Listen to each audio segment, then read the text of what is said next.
Esta conferência será gravada agora. Olá, satisfação em estar com você, junto com o CONIPT, para o seu curso de mestrado em psicanálise. Sou o professor Rogério de Souza e hoje teremos aqui mais uma das nossas palestras voltado para a filosofia, esta relação necessária, não apenas contingente, mas necessária que existe entre a psicanálise e os filósofos, a filosofia. O tema que nós vamos tratar hoje é a função significativa da palavra em Lacan e Santo Agostinho. Estarei trabalhando com vocês este artigo que foi escrito pelo Luiz Alfredo Garcia Rosa. Quem foi o Luiz Alfredo? Bom, ele foi formado em filosofia e psicologia, foi professor da Universidade Federal do Rio de Janeiro, autor de 8 livros sobre psicanálise e filosofia, deixou a vida acadêmica para dedicar-se à ficção policial e às investigações do delegado Espinosa, personagem central de quase todas as suas histórias. Seu romance de estreia, O Silêncio da Chuva, recebeu os prêmios Desclée de literatura e Jabuti, além de ter sido traduzido para vários idiomas. Esse artigo, como você vê, ele faz parte também do trabalho original publicado em 2001, lançado no Rio de Janeiro pelo Jorge Zahar, a editora Zahar. Vamos às tratativas, né? É o grande drama de uma área da filosofia chamado de epistemologia.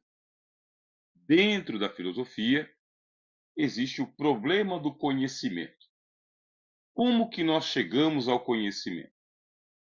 Através da palavra. Quais palavras?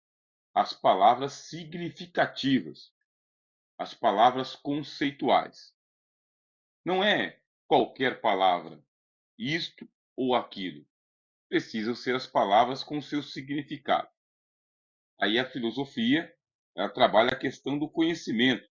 Como saber que este meu conhecimento ele é verdadeiro e não falso? Como ter certeza? É possível se chegar a uma certeza?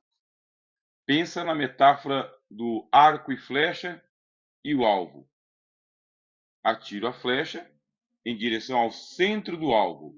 Acertei. Alguém pode dizer que não? Porque se tem o alvo, tem um centro. Se acertei a flecha no centro, alguém vai dizer que eu não acertei? A filosofia trabalha com essa problemática, dizendo que o centro em si é uma certa relatividade. Por que é relativo? Por causa da distância, por causa do tamanho do círculo que forma o centro.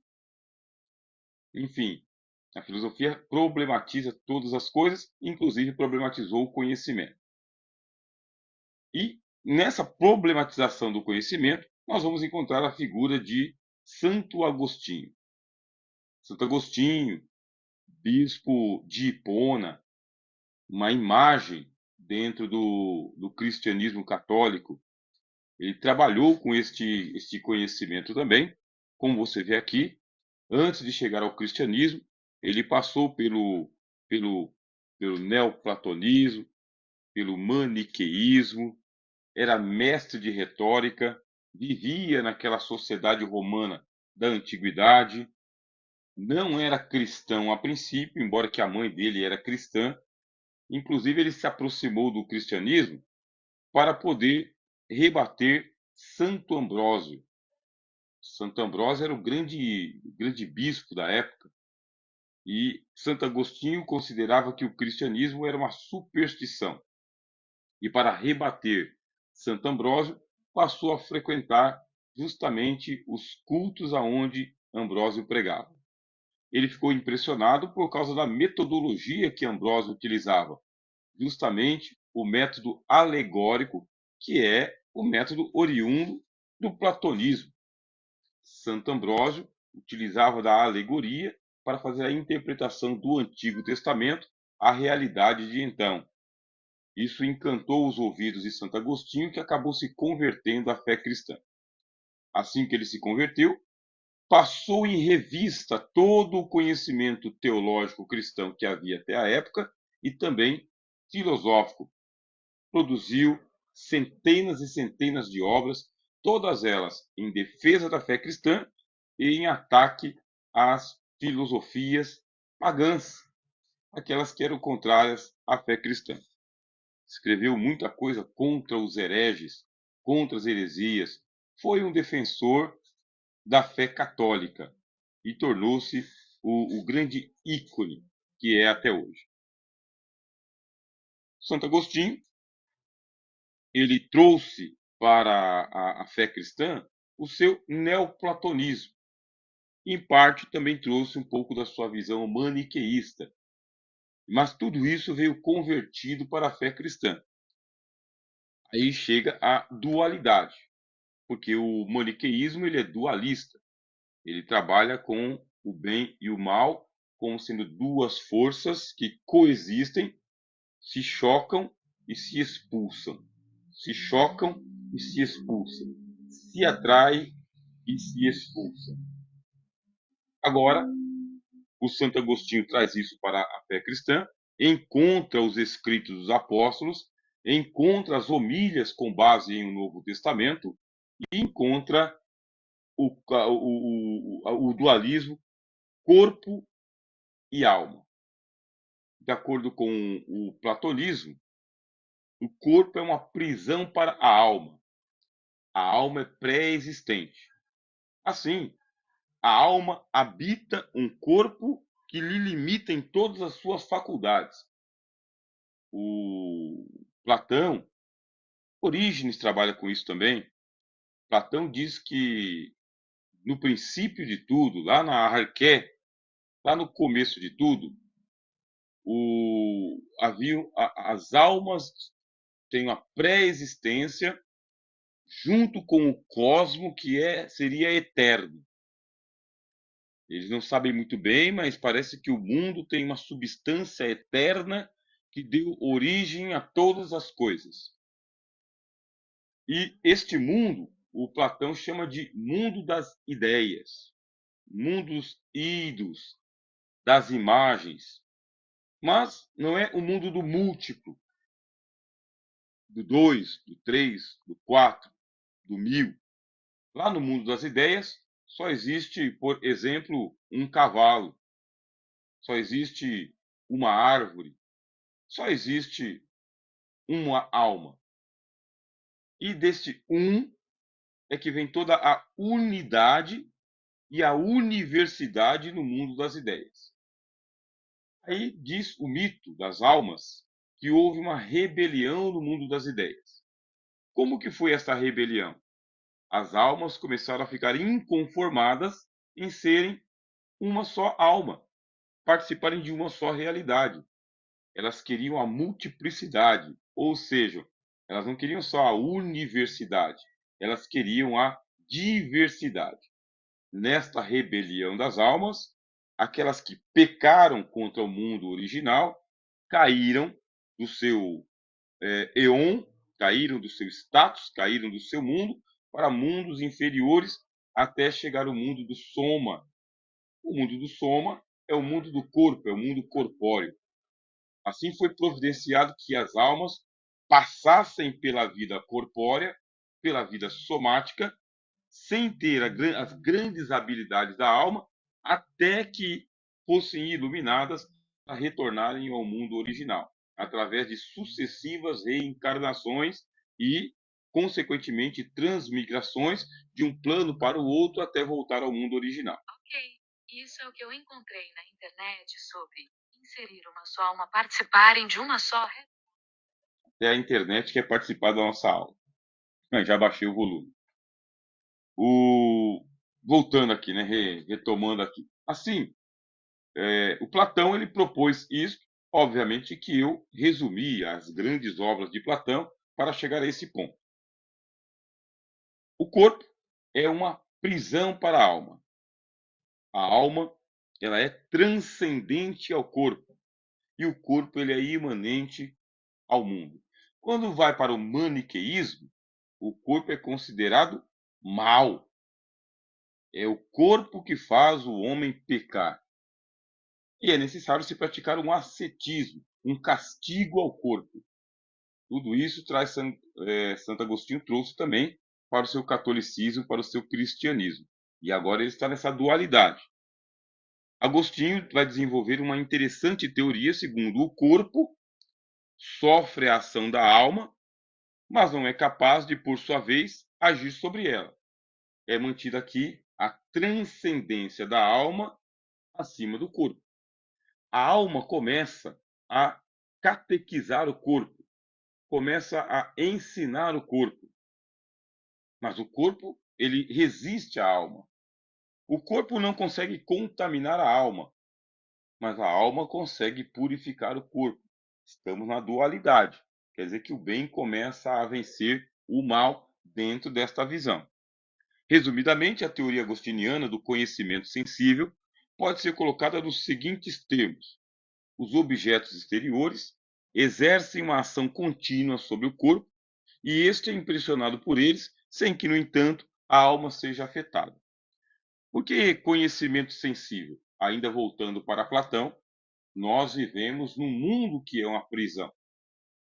E nós estamos aprisionados aos nossos sentidos, ao que vemos, ao que ouvimos, ao que falamos, aos odores que nós sentimos, à textura dos objetos, da pele. Nós estamos presos aos 5 sentidos. E esses 5 sentidos, de acordo com Platão, nos enganam. Por quê? Eu digo, isto é verde. Mas passado um tempo, aquela folha que é verde já não é mais verde, fica amarelada. Passado mais um tempo, ela já não está mais amarelada, ela ficou amarronzada, ficou seca, está esturricando. Portanto, eu não posso dizer que ela é verde, mas sim que ela aparentemente, neste momento, agora, por um instante, é verde. E de onde vem esta verdura da folha? Da clorofila. Portanto, não é a folha que é verde, e sim a clorofila. Vamos testar? E fazendo os testes de laboratório, de fato, retira-se uma folha, coloca-se num recipiente, dilui-se a clorofila dentro de um líquido e o líquido fica verde. O líquido não era verde, a folha não era verde, a clorofila é verde. Agora, de onde vem o conceito do verde? É em contraste com o azul, com o amarelo, com o preto, com o vermelho. Quer dizer que existem cores conceituais. Conceituamos chamar esta cor de verde, aquela de vermelho, aquela de amarelo, aquela de branco e aquela de preto. Poderíamos ter invertidos os nomes, tanto é que quando passa de uma cultura para outra, de um idioma para outro, já não vamos chamar de verde, vamos chamar de green, vamos chamar de yellow, vamos falar de white, vamos falar de black. Mudam-se as palavras, inclusive. O que se mantém? Uma espécie de conceito. Esses conceitos, eles foram adicionados à coisa. Não é dele mesmo. Nós é que colocamos esse nome nessa coisa. Essa coisa não tinha nome, chamávamos de coisa. Colocamos um nome, colocamos um apelido, criamos um conceito. Estamos pisando no terreno da epistemologia e da linguística também. Ora, se as palavras elas foram inventadas por nós, para nós darmos nomes às coisas, qual é o verdadeiro nome de uma parede, de um teto, de uma árvore, de um carro? Se nós não tivéssemos batizado as coisas com alguns nomes, não teriam nome algum. Portanto, é emprestado, é adicionado, ó, tá vendo? Adicionado, adicionado, colocado na coisa. Esse é o problema do nosso conhecimento. O nosso conhecimento está sendo questionado porque depende de um repertório de palavras e de conceitos. Portanto, onde vai parar a tal da verdade? Onde está a verdade, sendo que a verdade ela tem que ser incontestável para ser verdade. Ela tem que vencer todas as contestações e se manter incólume. Mas se ela se desmonta, se ela se desfacela, nunca foi verdade. Um sofisma, um argumento falso, se apresenta aparentemente como sendo verdadeiro. Só pode ser desmontado pela própria verdade. Mas isso aí é no embate da verdade com a sofisma.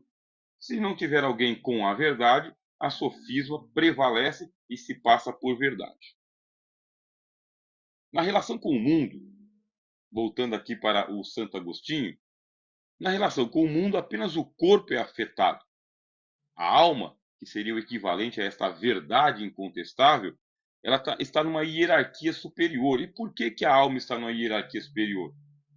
Porque, de acordo com a lenda platônica e esta concepção agostiniana, a alma ela é pré-existente, isso aí em Platão, ou ela é transcendente, isso aí em Santo Agostinho. A quem? Ao corpo, porque o corpo continua sendo um escravo, continua sendo uma prisão, um ser em degredo. Ela, a alma, sabe das modificações que o corpo sofre e, por sua própria atividade, forma uma imagem semelhante ao objeto causador da modificação corporal.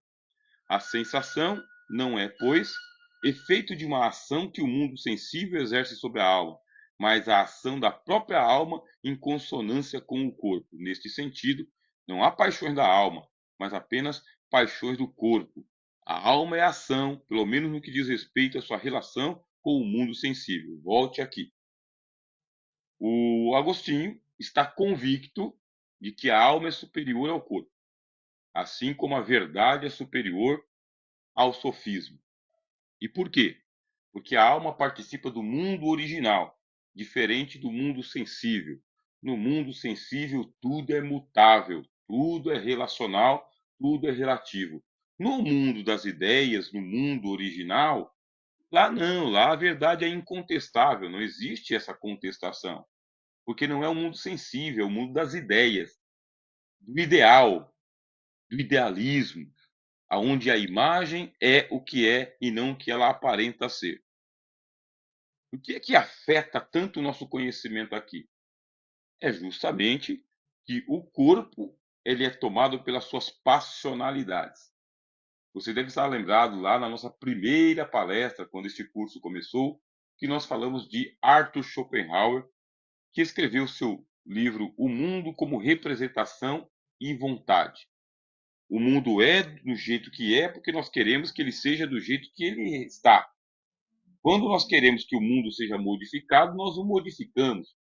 E nós o modificamos através da vontade, a boa vontade, a má vontade, a falta de vontade, a vontade forte, a vontade fraca, a desvontade, o voluntarismo, o antivoluntarismo. Quer dizer que esses fatores vão afetando o mundo em que nós vivemos. Isso lá em Schopenhauer. Então você tem que rebobinar toda a fita, usando uma metáfora lá do nosso tempo, dos anos 90, né? Rebobinar toda a fita, rever muitas vezes as palestras para poder ir concatenando as ideias, fazer as anotações, para que assim você vai criando aquele repertório da sua da ciência, né? Da psicanálise com a filosofia, que é a nossa proposta através de todas as palestras, é esse diálogo entre a filosofia e a psicanálise, os filósofos e os psicanalistas. As paixões do corpo e a ação da alma, essa é a curiosa dualidade que Agostinho vai defender e que vai determinar as linhas gerais de sua teoria da linguagem, particularmente na questão da relação entre a palavra e a verdade. Qual que é o grande problema levantado por Agostinho desde os primórdios lá junto com Platão? Passam-se os anos aí, você tem aí cerca de praticamente uns 700 a 800 anos. Existe a verdade? Onde está? Como chegar até a verdade? Você lembra que a pergunta inicial nossa era sobre a epistemologia, a teoria do conhecimento, o estudo sobre o conhecimento? Existe um conhecimento? Esse conhecimento ele é verdadeiro? Como chegar ao conhecimento da verdade? através da palavra. Mas como? Sendo que as palavras são conceitos que nós adicionamos, nós aditivamos a um objeto.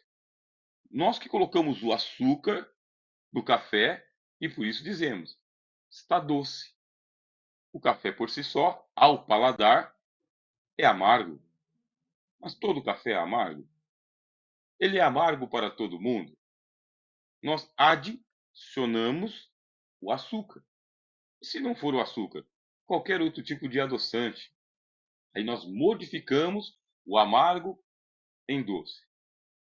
Ao adicionar a palavra a um objeto, nós modificamos o objeto. Portanto, a verdade que nós trabalhamos neste exato momento é uma verdade relativa. Por isso que a verdade ela é relativa ao sujeito e ao objeto, ao tempo e ao espaço.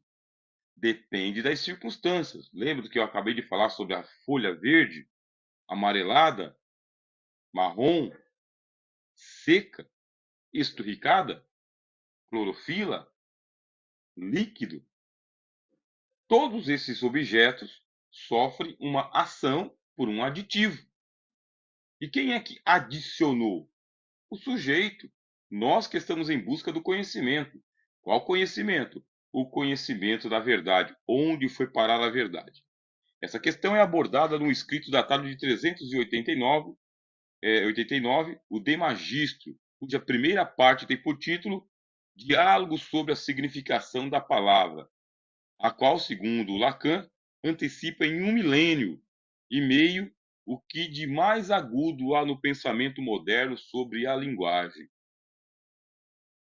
O que é o de Magistro? É um tratado, um diálogo, cujos interlocutores é o Agostinho e o Adeodato, filho dele, e que guarda alguma semelhança com os diálogos platônicos. O diálogo começa com Agostinho perguntando ao filho: o que parece que pretendemos fazer quando falamos? E Adeodato responde: pelo que de momento me ocorre, ou ensinar ou aprender. Aí o diálogo prossegue com Agostinho demonstrando que, em última instância, quando falamos, não nos propomos a outra coisa que não seja de ensinar. E uma crítica se faz. Essa crítica é bem própria dos pensadores aqui do Brasil. Você está num diálogo com uma outra pessoa, diálogos, né? Então, diá é aquilo que atravessa mesmo, né? Então, através do logos, através da palavra, através do discurso. E o que acontece? Você está num diálogo ou num monólogo? Tanto é que quando vamos falar sobre, o meu filho ele está indo mal na escola.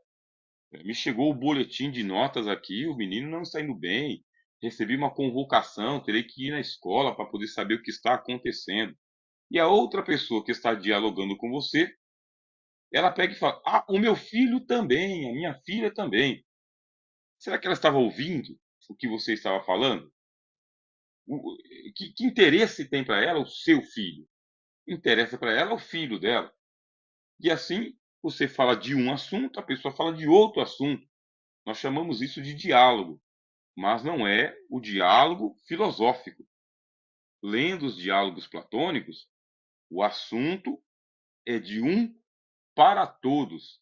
É o que todos têm a dizer sobre aquele assunto, falando em tese. Aqui, entre nós, na nossa cultura, o diálogo é uma conversa. Uma pessoa coloca uma versão, o outro coloca outra versão, e assim ficam versos, um de costa para o outro, tá bem? É uma conversação. É um verso virado para o outro. Não tem o diálogo, tá bem? Você não consegue dialogar com as pessoas, porque se o assunto, principalmente se o assunto não for interessante, a pessoa não presta a mínima atenção ao que você tem que dizer. Então aqui está uma conversa entre Agostinho e Adeodato, na verdade um diálogo. E o que é que a gente pretende através de um diálogo? O Adeodato fala, é ensinar ou aprender. O Agostinho diz, não, é só ensinar mesmo. Nós queremos ensinar. E por que a gente ensina? Ele diz aqui, o ensino se faz por commemorazione, isto é, por relembrança. Falamos para relembrar, para suscitar recordações nos outros ou em nós mesmos. É a teoria da reminiscência. De acordo com Santo Agostinho, Platão, a alma passou por, por esta vida antes de ter entrado no mundo. Foi mostrado para ela o que ela viveria. Foi antecipado para a alma tudo o que aconteceria com ela. Uma viagem no tempo. Viajou, soube do futuro. Como ela caiu, aí ela passou por uma amnésia. Todos nós sofremos de uma amnésia. Perdemos a memória.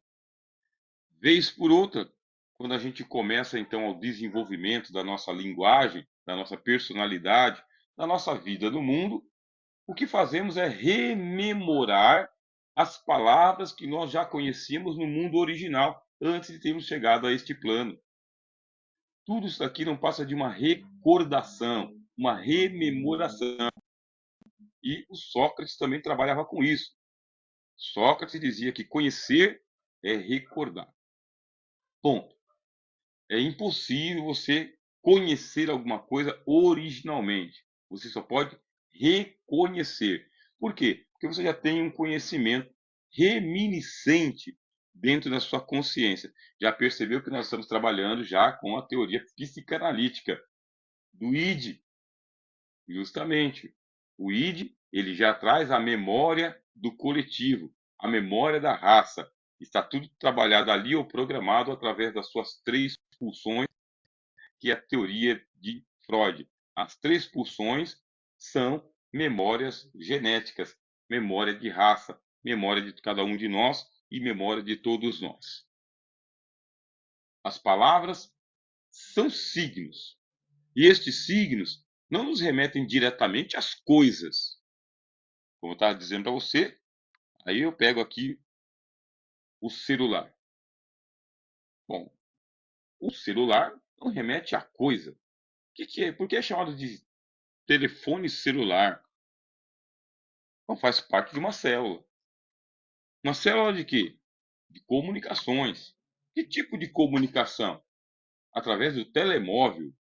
Por que é chamado de telemóvel? Porque se movimenta. O que é o tele? Vem do grego teleos, a finalidade.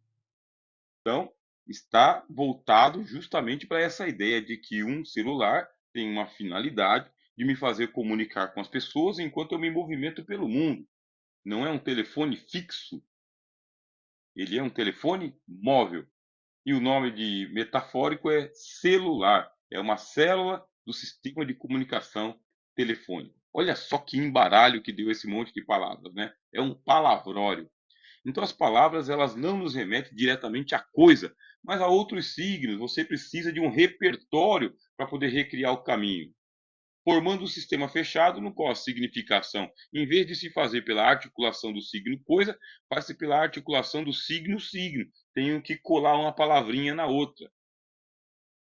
Em seu comentário ao De Magistro, Lacan assinala que Santo Agostinho não coloca a questão em termos de comunicação por sinais, mas em termos de troca interhumana da palavra, isto é, coloca a questão da intersubjetividade. A análise que Agostinho faz da função significante da palavra não se dá no domínio da linguística nem no domínio da teoria da informação. O domínio no qual se passa a sua análise da palavra é o da verdade. O Agostinho tem certeza interior de que a verdade está dentro de cada um de nós, que a verdade não se perdeu. Ela está ofuscada por causa do mundo exterior. Ela está bloqueada por falta de conhecimento de um repertório preciso. É de Agostinho a frase, quando ele diz sobre Deus, que é mais ou menos a seguinte: só falamos alguma coisa sobre Deus para não ficarmos calados. O certo era ficarmos mudos. Porque por mais que a gente venha falar sobre Deus, nunca vamos atingir Deus. É tudo um palavrório conceitual. É um quebra-cabeça em que nós vamos colando uma palavra na outra. Entre uma palavra e outra, nós colocamos interjeições, pontuações. Nós vamos colocando termos de aproximação. Como, de, onde, o que, quando. Nós criamos essa questão todinha da linguística, justamente porque nós perdemos a verdade no meio do caminho, mas ela está em algum lugar. Onde? Dentro do homem, psicanaliticamente, no id, no homem interior, no inconsciente. E nós não podemos nos desesperar dizendo, então deixa para lá, vamos ficar no engano mesmo. Não. Vamos fazer o máximo que nós conseguimos até nós chegarmos a uma verdade subjetiva. Porque a verdade objetiva, peguei a flecha, ataquei e acertei no alvo, essa é impossível no tempo atual. Mesmo sendo impossível, vamos mirar no alvo e vamos atirar a flecha. Mirar no alvo e atirar a flecha 10.000 vezes para ver se a gente consegue acertar pelo menos 5 vezes. Não podemos desistir da objetividade da verdade, embora que a gente só pode trabalhar com a verdade subjetiva que está dentro do homem. Para Santo Agostinho, a verdade não habita a palavra. Não é a palavra enquanto realidade exterior que produz a verdade. Esta, através de nossa interioridade, é que possibilita a palavra. Nós temos um repertório íntimo, intersubjetivo, e esse repertório nosso, ele é expressado por conceitos da boca para fora. E como mais ou menos a outra pessoa, que é o nosso interlocutor, está conversando com a gente, também tem a verdade interior, aí existe uma comunicação comum, né? A comunicação. Duas pessoas conseguem, através do mesmo signo linguístico, falar mais ou menos a mesma coisa. Deixa eu voltar aqui, para a gente poder entender bem. Ao articular a palavra com a interioridade e com a verdade, Agostinho remete também simultaneamente ao registro do erro, do equívoco, da mentira. E é por referência a esse registro do erro, do equívoco e da mentira também, que podemos situar a questão do sujeito. É isso que interessa particularmente a Lacan em sua análise. É porque o outro é capaz de mentir que sei que estou em presença de um sujeito. Se dois interlocutores fossem impedidos de mentir, de enganar, de ocultar, se fossem obrigados por alguma força superior a dizer apenas a verdade e nada mais do que a verdade, não poderíamos, a rigor, falar da relação intersubjetiva. A subjetividade cederia lugar à objetividade plena. O minto, logo sou, ou equivoco-me, logo sou, são antecipações legítimas do cogito de Descartes. É assim, como cada um de nós tem uma verdade subjetiva, subjecto. Eu sou o sujeito, tá? Sou o subjeito, jecto, né? Eu tenho verdade aqui no meu id, no meu interior, no meu inconsciente. Você tem a verdade, ela tem a verdade, todos têm a verdade. A verdade não se perdeu por completo. Vamos aos diálogos. Através do logos, nós vamos construir o discurso da verdade. No meio do caminho, surgem os equívocos, mentiras, falácias, pseudo-verdades, o engano. E agora? Vamos matar o engano. Vamos acabar com o erro. Vamos chegar a uma verdade, somente a verdade, nada mais do que a verdade. Todo mundo ficará mudo. Não há diálogo entre duas pessoas que conhecem absolutamente a verdade. Tornou-se impossível o diálogo entre duas pessoas que têm a verdade objetiva. É sem graça, totalmente monótono. É um silêncio absoluto. Não há o que ser dito. Agora, se um conhece a sua verdade interior e o outro conhece a sua verdade interior, que é algo íntimo, só tem como saber se eu exteriorizar, e eu só exteriorizo através da palavra, pode ser que eu não consiga expressar muito bem essa verdade e me equivoco com as palavras, os conceitos, e aí abre a lacuna para o equívoco, o erro, o conserto, o ajustamento, o reajustamento, e assim a gente vai melhorando o nosso conhecimento.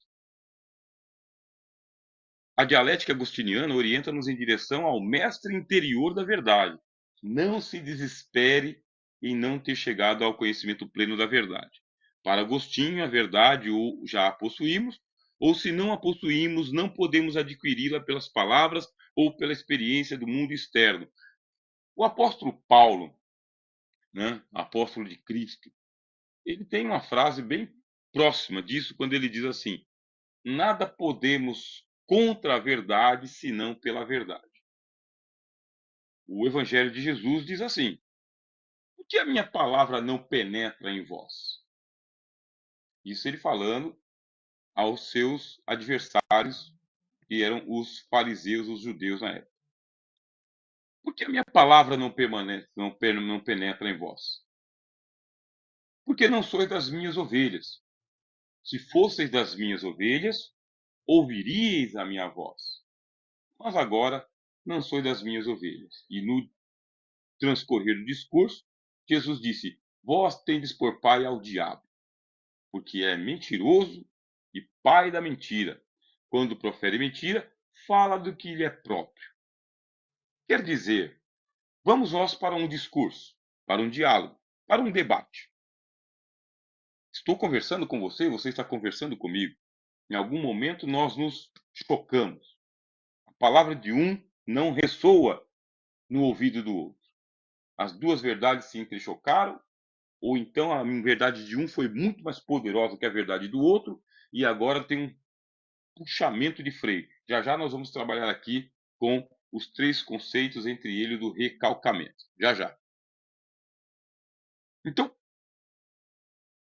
se a outra pessoa não tem a verdade nela, se a verdade que está nessa outra pessoa foi totalmente recalcada pelo trauma, pelo medo, pela angústia, pelo engano, a verdade não vai. O que eu estou falando daqui para lá vai bater na orelha e vai cair no chão, não entra no coração.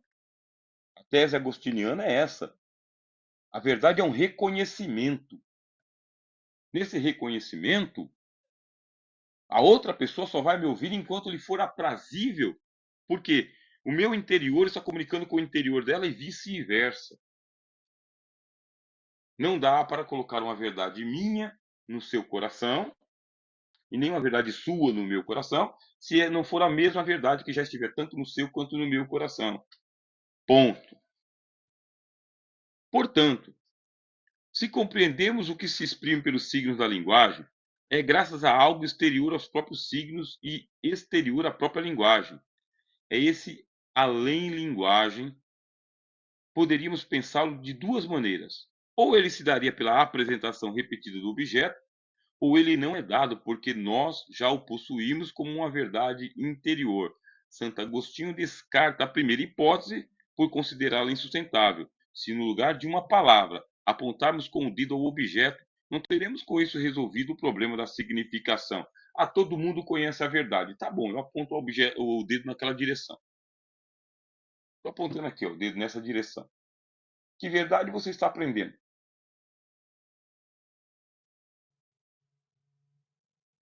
Está faltando o discurso, o detalhamento, a especificidade, um mínimo de objetividade. Só apontar o dedo não significa se são para os livros, se é para a prateleira, se é para o mundo lá fora, que eu tenho aqui a minha porta bem aqui, ó, nessa mesma direção do meu dedo. E o que, que tem lá fora? Eu preciso de um discurso detalhado, mais possível, do palavrório. Se aponto para alguém uma árvore, tentando com esse gesto significar a árvore, a pessoa não saberá se o gesto indicativo se refere à árvore, ao verde da árvore, à madeira que constitui a matéria da árvore, ainda ao fato de que essa árvore ser uma mangueira, que tipo de árvore que é. Ao contrário do que seríamos levados ingenuamente a pensar, a indicação não é necessariamente índice de objetividade, mas de ambiguidade. Continua apontando, você continua aí na dúvida. É tudo ambíguo. A outra maneira de pensarmos esse algo externo ao signo é a linguagem, é o discurso, é o repertório. É preciso termos um repertório voltado para poder fazer a explanação, ó, explanar, tá vendo? Tornar plano, para que quem está aqui enxergue até aqui. Explanar aquilo que nós queremos dizer. Segundo ela, a verdade não está na linguagem, mas na interioridade do sujeito. A interioridade que possibilita a linguagem. Não é uma linguagem objetiva, mas uma linguagem subjetiva, é uma construção. Não há, aliás, há na interioridade humana algo que aponta para uma transcendência. É a alma conversando com a alma. É a consciência conversando com a consciência. E esse índice de transcendência é a necessidade com que a verdade se impõe à razão. Voltando para Schopenhauer, onde que ele diz que a vontade ela é irracional. A vontade humana ela é irracional. Segundo Lacan, dizer que a verdade habita a interioridade do sujeito, aí é o desespero, né? Se cada um tem sua própria verdade, a verdade se perdeu. Não significa eliminar o sujeito o fato de que a palavra se instaura e se desloca na dimensão da verdade, mas sim que em presença das palavras não sabemos se elas são verdadeiras ou não. Elas estão também inevitavelmente situadas no registro do erro, da equivocação, da mentira. Daí o título do segundo capítulo de Magistro, que os signos não servem de nada para aprender. O signo é enganador, diz Agostinho, porque não mantém nenhuma relação natural com a coisa. Olha, a intersubjetividade das palavras, né, da verdade, não pode nos impedir de nós continuarmos atacando em direção ao alvo para ver quantas vezes a gente acerta e quantas vezes a gente erra. Nós vamos continuar nessa tentativa de acertar e de sermos objetivos. Mas enquanto isso, a cada 10 mil vezes que eu atiro para o alvo, 1000 vezes eu acerto. O restante eu erro. Depois eu vou aumentar para 2.000, 3.000 vezes. Isso aí pela prática, pelo costume, pelo hábito. Tá bem? A função significante da palavra não se faz pela relação que ela possa ter com a coisa significada. O meu problema é o seguinte: essa aqui é a coisa. Eu tenho que dar um nome para a coisa, uma funcionalidade para a coisa. Aqui no caso, essa coisa são os microfones que eu estou utilizando para melhorar a qualidade do som nesta palestra que eu estou fazendo para você. Coloquei aqui, ele tem uma função, que é a diminuição dos ruídos externos, para ser o mais claro possível o som para você. Agora já veio batizado, ó, microfone sem fio. Tem uma marca também, tem aqui a sua ficha técnica. Agora já está assim. Não era assim.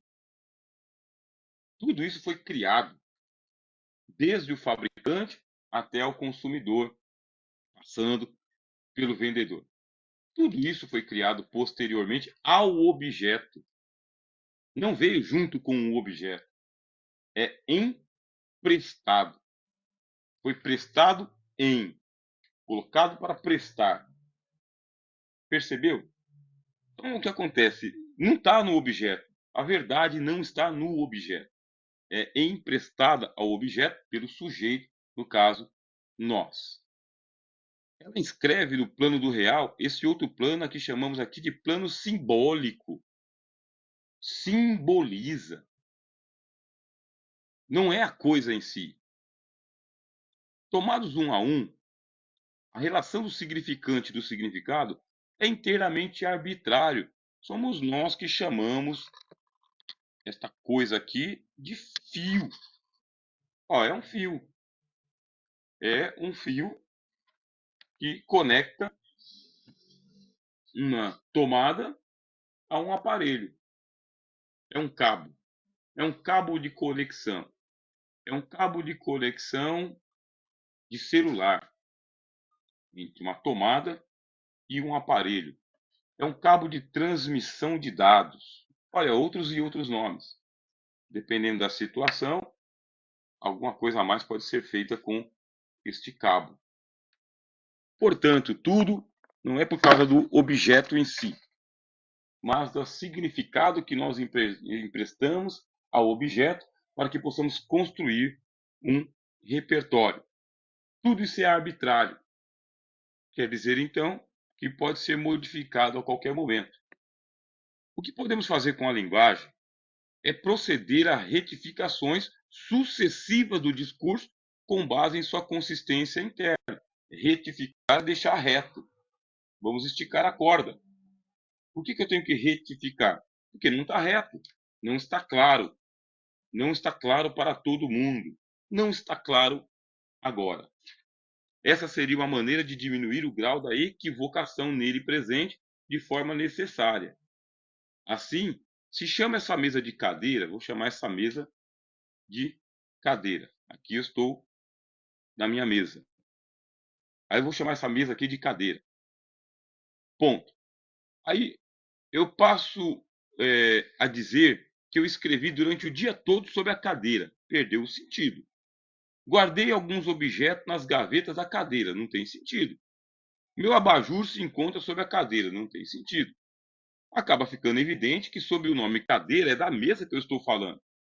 O que torna o erro manifesto é a contradição do discurso. Eu tenho que retificar o discurso. Lacan comenta que é isso que fundamenta a concepção hegeliana do saber absoluto. O saber absoluto é o momento em que a totalidade do discurso se fecha sobre si mesmo numa não contradição perfeita. Este é o sonho de Parmênides, né? Chegar ao não contraditório. Não foi esse o caminho tomado pela psicanálise. Na verdade, ela institui um novo caminho. E é para essa outra via da verdade que Lacan chama a nossa atenção ao final de um dos seus seminários. Durante a análise desse discurso, que se desenvolve no registro do erro, algo acontece por onde a verdade faz irrupção. E não é a contradição. Enquanto de Parmênides, pelo cientificismo, pela objetividade aristotélica, se procura a verdade lá fora, a psicanálise ela faz o caminho inverso. É na interioridade, é no id, é no inconsciente, é na sopa de letras, é no caos primordial. É ali que está a coisa toda. Não pronto e acabado, não formatado, nem pesado, nem dimensionado. É lá, puro, do jeito que está. É na contradição. Diferentemente da via da verdade proposta por Parmênides, a via da verdade psicanalítica não é percorrida obedecendo-se ao princípio da não contradição. Está ali o paciente, uma hora diz uma coisa, outra hora diz outra coisa. Agora esse aqui estava verdadeiro, agora ele está falsificando. Não, não. É necessário essa liberdade da livre associação, ou da associação livre. É necessária essa contradição de que no momento ele diga uma coisa e no momento seguinte ele diga outra coisa totalmente contraditório. É preciso. Por quê? Porque nós vamos fazer o extrato da verdade através da contradição e não da não contradição. Ela se faz ao contrário pelo caminho das equivocações, dos lapsos, dos tropeços, das ambiguidades da palavra. Nós estamos aqui interessados justamente nessa falta de conexão que existe entre um momento e outro, um discurso e outro, uma coisa e outra. É o ato falho. É a palavra solta dentro do discurso que não cola com nada. É aí que habita a verdade do desejo. É por aí que o inconsciente faz as suas erupções. E é aí também que se inscrevem a condensação, o recalcamento e a denegação. Evitarei essas palavras no alemão, porque eu vou me perder, né? Condensação. Então, a condensação, diz Lacan, é simplesmente a lei do mal entendido. Contrariamente à lei da não contradição, a condensação é o que permite a multiplicidade simultânea de sentidos, a satisfação simultânea de tendências opostas. É graças a ela que podemos manter com alguém uma relação de amor e ódio. sem que se excluam mutuamente, ou ainda que tendências masculinas e femininas podem coexistir na mesma pessoa, sem que no plano imaginário e no plano real a masculinidade ou a feminilidade de cada um sejam ameaçadas. Lá no interior, lá no id, lá no inconsciente, as coisas estão condensadas, não estão descondensadas. Não está cada um na sua gavetinha. Está tudo junto e misturado, é uma sopa de letras, é um caos. Quando que passa para a ordem? Passa para a ordem quando sai do inconsciente e vem para o consciente. Agora tem ordem, agora tem local, agora tem jeito certo, jeito errado.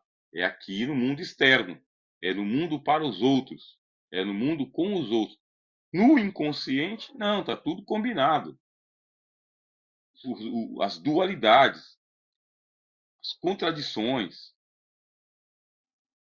as coisas que nós renegamos. E é isso que perturba a vida em sociedade. Perturba por quê? Porque não está certo. Eu observando daqui para lá, não está certo esse jeito da pessoa se propor.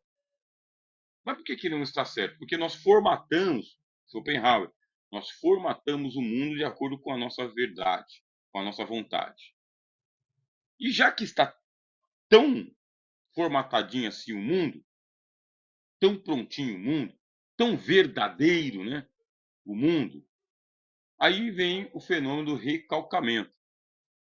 Bom, o recalcamento não é a lei do mal entendido, é a interrupção do discurso. O sujeito diz que a palavra lhe falta. Essa interrupção do discurso não significa interrupção ou eliminação do desejo. Suas exigências continuam a se fazer subterraneamente, só que não reconhecidas no plano das significações. Se no primeiro momento, lá no ídio, existe a condensação, as coisas coexistem, não vou dizer em harmonia, mas numa contradição natural, quando vem para o mundo exterior, eu não posso expressar essa minha condensação para os outros, em qualquer momento, em qualquer lugar, de qualquer forma. Aí eu tenho que recalcar. O que é esse recalcamento? É o freio. É o freio do quê? O que eu não posso dizer para você diretamente. Vamos ficar com o proforma. Vamos ficar com o politicamente correto. Vamos ficar com o sociável. Vamos manter só lá dentro a verdade para mim, comigo mesmo. Agora eu acredito que já dá para fazer as pontes aí com Santo Agostinho, com Platão, Sócrates. A denegação é também da ordem do discurso e revela-se como o lado negativo da superposição simultânea de sentidos. A denegação é uma forma de apresentar o que se é no modo de não ser.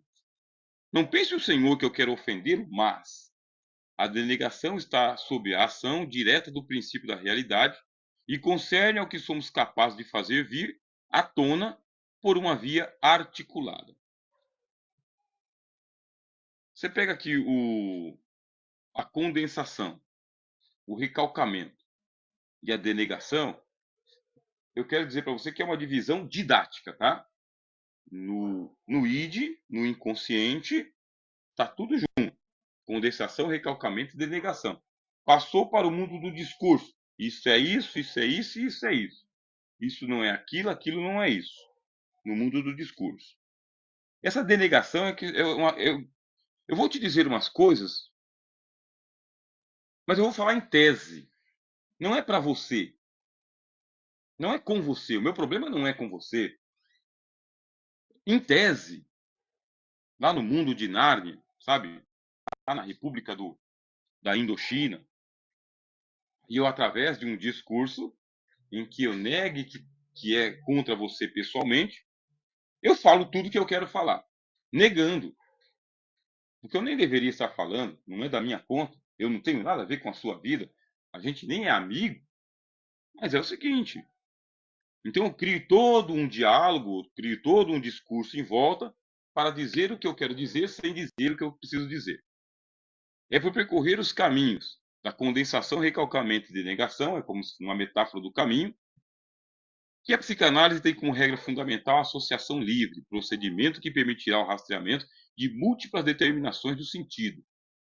Freud recupera assim a via da opinião, que havia sido rejeitada pelo discurso conceitual, e o faz não para opô-lo à via da verdade, mas para mostrar que a verdade e erro não são excludentes, visto que é precisamente na dimensão do erro e do equívoco que a verdade faz sua emergência. Enquanto produtor de um discurso teórico conceitual, ele se insere na tradição platônico-aristotélica, mas enquanto produtor de uma prática clínica que lida sobretudo com a ambiguidade da palavra, ele se inscreve na tradição sofística. Eita, que coisa ruim! A psicanálise se coloca nesse ponto ao lado dos famigerados sofistas. Aqueles dos sófos são verdadeiros, mas são pseudo-sófos, são falsos sábios. E por quê? Porque a sabedoria dos sófos, dos sofistas, não é verdadeira. Não é uma sabedoria do objeto lá fora. É para vender o produto. E o produto que eles estão vendendo é o conhecimento relativo das coisas. Bom, enquanto ciência, temos que trabalhar em busca da verdade objetiva para todos. Mas o problema dentro da psicanálise é que quem está sofrendo não é o mundo todo, é só o paciente. Só dói nele. Ele é o incômodo. Incomoda nele. É subjetivo, não objetivo. Não tem uma medicação. Tudo tem que ser tratado ali, no consultório, no set, no divã.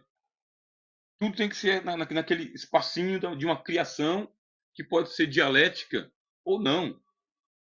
Pode ser significativa naquele momento ou não. Pode durar uma vida, pode ser interrompida a qualquer momento. Pode ser semanalmente, pode ser anualmente. É ali, naquele momento. Então, vamos trabalhar essa verdade que está com você agora. As coisas não se conversam. Mas vamos ver se elas se conversassem. Como seria se elas se conversassem? A psicanálise ela traz de volta o direito a ter opinião própria. Os gregos faziam a divisão da episteme e da doxa. A episteme é científica, é conhecimento para todos. E a doxa é uma opinião qualquer jogada ao vento. Para a psicanálise, me importa a doxa, o que te faz sofrer. Conta para mim onde está doendo. Fala do jeito que você quiser. Não há pudores, não há censores, não há regramentos. É uma associação livre de palavras, ideias e discursos. O psicanalista é esse dicranoi. Esse dicranoi é uma da dupla visão ao discernimento. Conta tudo que vem na sua cabeça aí, para a gente poder discernir, entender, que se situa no cruzamento dos dois eixos, da verticalidade e da horizontalidade, com o olhar e a escuta voltados simultaneamente para as alturas platônicas e para a horizontalidade dos acontecimentos à espreita das irrupções do inconsciente. Vai falando porque em algum momento vem a contradição. Vai falando porque em algum momento vem o sofos, vem a sabedoria interior. Em algum momento vem o ato falho. Em algum momento vem o lapso. Vai falando. O que Freud faz é recuperar o valor da palavra ambígua, da palavra cujo sentido, ao mesmo tempo que se revela, oculta a verdade. A verdade revelada, aquela que recebe um véu a mais. E faz isso sem sacrificar o rigor conceitual de sua construção teórica. Mistura de aedo e de sofista. Ele redimensiona o estatuto da palavra e da verdade. Para terminarmos, vamos pensar juntos, né? Onde está a verdade? Terminando. A verdade está no sujeito. A verdade que interessa ao analista está no sujeito. É uma verdade que o ajude a viver com o seu medo, com a sua angústia, com o seu temor, com a sua dor, com o seu sofrimento. Que lhe permita viver naturalizando, sem que ele descambe, né, para as vias marginais, criminais, dissociais. Então, o que importa para o analista é o seu paciente. É o seu paciente enquanto paciente. Aquele cidadão Kane, aquele cidadão formado lá fora, bom, esse daí é importante para a sociedade. Mas para quem está conversando, para quem está analisando, para quem está clinicando, importa o sujeito e a sua verdade. Que ele saia da terapia aliviado de sua dor, de seu sofrimento, naturalizando para si, mas sem perder a consciência, importante, que o mundo lá fora não vê assim, não ouve assim, não enxerga assim, e de que pode se utilizar as múltiplas máscaras de acordo com as convenções sociais, mas que aqui, agora, neste lugar, se descubra a transcendência da alma sobre o mundo lá fora. Ao menos para si você precisa ser verdadeiro. A menos consigo mesmo você precisa ser verdadeiro. Esta é a síntese do que nós estudamos até agora. Sou o professor Rogério de Souza, junto com a CONIPT, que é o Conselho, né, Internacional de Psicanálise, trazendo a você aqui algumas parcelas do pensamento filosófico nos diálogos com a psicanálise. Satisfação.